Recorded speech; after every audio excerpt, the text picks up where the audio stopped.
Hello there, my gravy middle-aged men. That's right, we're in the future! I am just kidding. You are all still in the present or the past. Honestly, you could watch this video 50 years from now, and I'd be dead for a very long time. Just kidding. Turn around. I'm right behind you. Boo! Hello, how's it going, everyone, and welcome back to Victoria 2. Today, we are once again playing just a bit of a game, you know? Sometimes I just load up the game and I just want to play it. And I think, hey, if I'm just going to play it, why not record it and show all my friends online? That's right, you're all my friends. Just kidding, please don't ever come near me. That's right, I'm not so much a friend as much as a personal clown that you can hire out like a cheap clown prost. But before we get too much into the clown economics, let's get straight into today's sponsor, Surfshark VPN. That's right, we are once again sponsored today by the delightful people over at Surfshark VPN. Keeping your online information secured has never been more important than ever, and it has also never been easier. With a simple click of a button, you can protect your information from all those unsavory types out there trying to get it. Having a VPN allows you to change your location to a whole range of servers across the world, which will allow you access region-locked content that may be blocked or not accessible to your location and or country, which in this day and age is a blessing in itself, with everything getting locked behind different paywalls, licensing agreements, all of that malarkey. Surfshark VPN also comes with a whole range of helpful features like their Clean Web tool, which will actively search any web pages you are on for any malicious content or malware. And one of the most important features for me is the fact you only need one login for all of your devices. This is an amazing thing that is only offered by Surfshark VPN. So go ahead and secure your digital life today with Surfshark VPN using my code ISP and get yourself an extra 3 months on top of an 83% off. Go ahead, click the link in the description, and if you are not happy with the service whatsoever, you can get yourself a 30-day money-back guarantee. Thank you very much, Surfshark, sponsoring the video. I love you. Kissies. Mwah. So once again, thank you very much, Surfshark VPN, for being a great sponsor of the channel. Love you very much. Mwah, mwah. Many kisses. Mwah, mwah, mwah. So obviously, you may be asking, if I am going to be playing Victoria 2 just on a whim, who exactly do I find the most fun to play? Obviously, if you watched last episode of randomly playing Victoria 2 with iSorrowproductions, the answer would simply be the Papal States.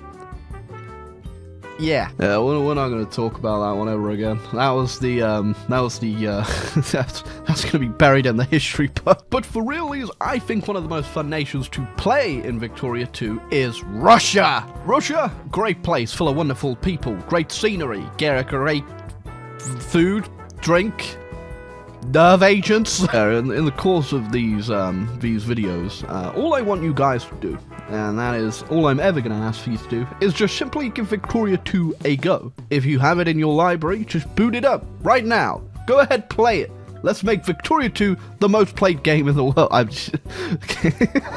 okay, maybe not the most played game in the world, but if you haven't played Victoria 2, I highly recommend playing it and giving it a hard go. I know for most people it's a little bit daunting, but don't worry, I am actually making the Victoria 2 guide. I'm just trying to figure out how to do it in a way that I'm speaking to 5-year-old toddlers, so you all understand. Ah, yes. 1836 Russia. Everything is terrible. Everybody's poor. They got this thing called slavery. But it's not actual slavery, it's just slavery. The whole country, no one can read, and it's a desolate hellhole. Don't get me started on those politics. If Minecraft Twitter found out that I was a Slavophile, I'd be cancelled. But all of this can be fixed. Maybe. Alright, first things first with Russia is you want to go ahead and get your people reading. To get people reading, you want to get the buffs that, you know, help people read. Like positivism, where you walk up to a Russian man and say, read, please, it's really fun. Next thing you can do is promote people being smart so they read more with intellectuals. That's right, you can walk up to a Russian peasant and shake him until he knows algebra. What's that? Conflict in the Caucasus It sure is Russia time. Alright, apparently teaching people to read is very expensive, so we're just gonna go ahead and defund the Navy for that one. It doesn't matter anyway, Japanese are just gonna blow it up. Winning wars isn't too difficult, you just need to focus on shooting people. I'm sure this will be the last time I have to come down to the Caucasus to put down a revolt. Now, a big important part of Victoria 2 is actually putting factories down. As Russia, you can just immediately go ahead and switch your political party to one that can build factories, but realistically, there is no point, because to put people in factories, they need to be able to read. No one can read in Russia. Now, we could go ahead and sit back and build up our empire and teach people to read, or we could just set off a early World War I and just see what happens, really. Europe in flames and chaos is the Russian way. Now, descending Europe into chaos immediately is probably the best thing you could do with Russia, because one, you're going to be weakening all your neighbors, two, you're going to be weakening yourself because this damn army is too expensive to upkeep, and three, they're eventually going to be way stronger than you anyway, so you might as well beat them up while you're on even terms. A lot of people like to argue that Russian people didn't have a lot of rights back then, but I say that Russian people had so many rights, we're actually giving them off to other people around us. Like I'm giving away the right for France to mind their damn business. You know what?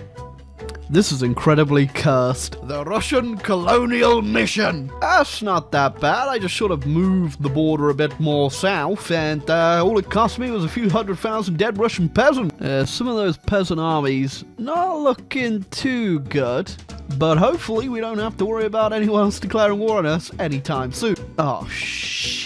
Oh, we're going to war with Egypt. Austria supports the Egyptians, eh? Well, I feel like I will happily teach you this lesson again, old man. You know, I've quickly realized that I don't actually like the Ottomans, and I can also just peace out this war immediately, and they don't get any of it.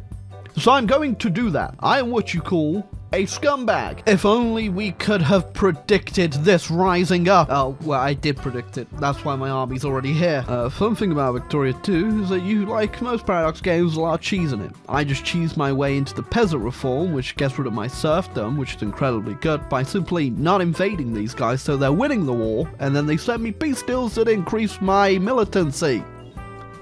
Don't worry about it. Cheese is welcome here. Ah, so you think revolution is your ally? I was born in the political instability, molded by it. That's alright, it's just some Polish people.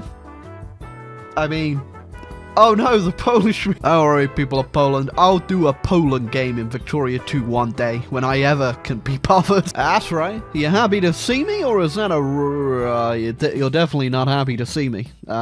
That's the flattest line I've ever seen. Oh, speaking of Polish rebellions, time to put one down. Oh, usually you'd wait with the whole annexation of Manchuria thing, but this time around, we got a problem. Me and the British are in the midst of something called the Great Game, was where Russia and Britain were in a really intense fortnight battle. So we're in the midst of the Crimean War right now, which is a little bit different than usual because no one's actually come to the Ottoman side, and I have the Germans on my side who are doing all the work. The Germans also have the flag of Big Chungus.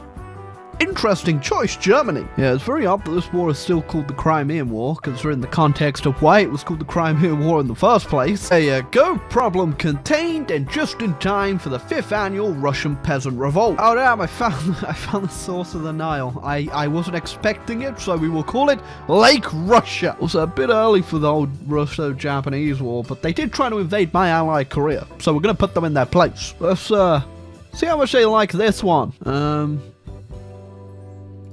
Yeah, they didn't like it. Oh.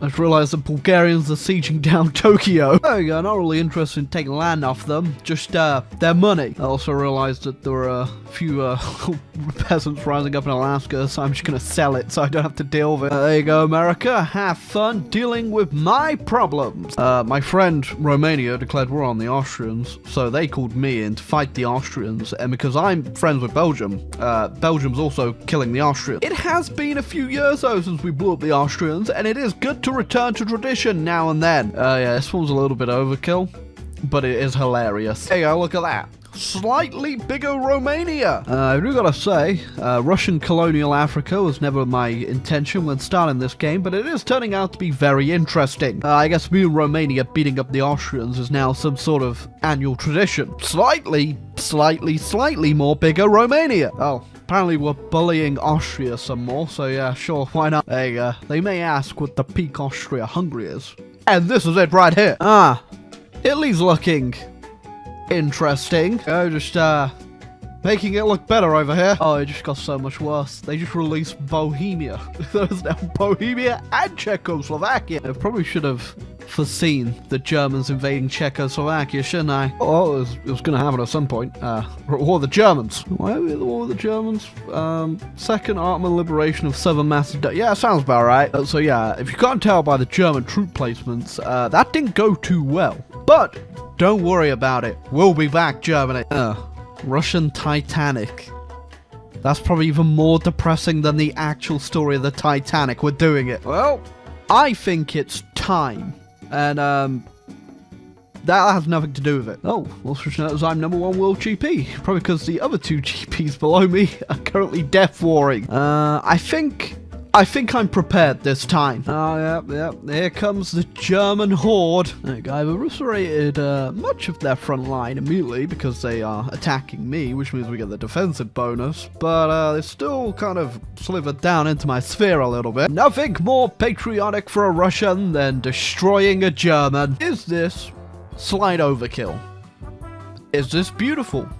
The answer to both is hell yeah. Well, I kind of had to do it to him. Yeah, not a very cool looking empire anymore. Well, after humiliating the German Empire into pretty much not existing anymore, I think it's safe to say that we have definitely beat the game, considering I'm #1 GP and everything now. And on top of that, I created Turkestan. I also took Java off the Dutch and that, and we're still trying to figure out who's getting these German parts of Africa. Yeah, not too sure if it's the Germans or the Russians. But yeah, other than that, it doesn't appear that anything else has really changed. Asia's looking the same, I suppose. The French, for whatever reason, got the Dutch East Indies, despite the fact they weren't even in that war. I don't know how that worked. And Europe has been saved by the Russians, maybe. Yeah, if you enjoy this little random Vicky game that I have played, feel free to leave a like and subscribe button down below. I just fancied playing some Victoria and thought, why not record it while I play? And yeah, I don't know if you guys were enjoying this little series I'm doing of playing random games, just weirdly. But yeah, I did the Hoi 4, I did the Papal States Victoria one, I did the Russia one. What will be next, eh? Who knows? Leave a suggestion.